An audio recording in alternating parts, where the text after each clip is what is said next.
చుట్టాలందరూ నా వీడియోస్ చూస్తారు. కానీ ఒక్కళ్ళు గూడా ఒక్క లైక్ చేయరు. ఎందుకంటే వాళ్ళిచ్చే ఒక్క లైక్ వల్ల నేనెక్కడ ఫేమస్ అయిపోతానోనని వాళ్ళ ఫీలింగ్.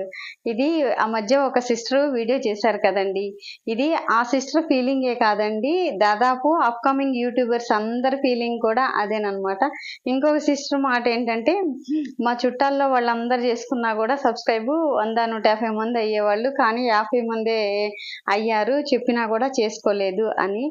ఎందుకంటే లైక్ చేసినందువల్ల వాళ్ళ ఫోన్‌లో ఉన్న నెట్ బ్యాలెన్స్ అంతా వీళ్ళ ఫోన్‌లోకి ఎక్కడొస్తదోనని, వాళ్ళు పెట్టే కామెంట్ వల్ల వాళ్ళ బ్యాంక్ అకౌంట్‌లో అమౌంట్ అంతా వీళ్ళ అకౌంట్‌లోకి ఎక్కడ ట్రాన్స్‌ఫర్ అవుతుందోనని చాలామంది అలాగే ఫీల్ అవుతారండి. కొంతమందికి తెలుస్తది, కొంతమందికి తెలీదు.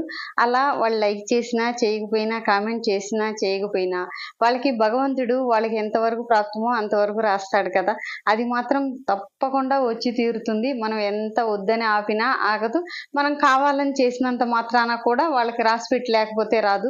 మనకు రావాల్సింది తప్పకుండా వస్తుంది. మన అదృష్టాన్ని ఎవ్వరూ లాక్కోలేరు. అలాగే మన దురదృష్టాన్ని ఎవ్వరూ తీసేయలేరు. భగవంతుడు మనకి ఎంత ప్రాప్తం ఉంటదో అంతవరకే చేస్తారండి.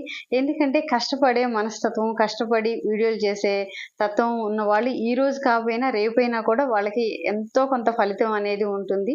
అంత కష్టపడే వాళ్ళకి ఈ ప్రొఫెషన్ కాకపోయినా ఇంకో ప్రొఫెషన్‌లో చేసినా కూడా ఆ కష్టం విలువ అనేది తెలుస్తది. ఆ కష్టానికి తగ్గ ప్రతిఫలం వస్తుంది.